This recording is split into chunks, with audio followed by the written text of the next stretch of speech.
দিদা ঠাকুমাদেরকে দেখতাম চষির পায়েস বানাতে, তাই ভাবলাম আজকে বানিয়েই নিই। প্যানে দিয়ে দিলাম 1 কাপ জল, আর জল ফুটে গেলে দিয়ে দেবো 1 বাটি সুজি। এগুলোকে খুব ভালো করে জল শুকানো অবধি নাড়তে হবে। এবার এটা তৈরি হয়ে গেছে, নামিয়ে নিচ্ছি।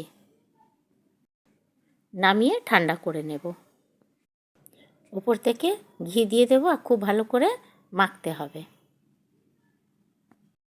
এইভাবে খুব ভালো করে মেখে একটা স্মুথ ডো বানাতে হবে।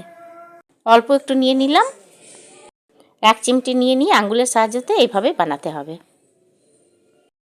সবগুলো বানানো হয়ে গেছে। এদিকে দুধের মধ্যে শুকনো দুধ মিলিয়ে ঘন করে জাল দিয়ে নেব।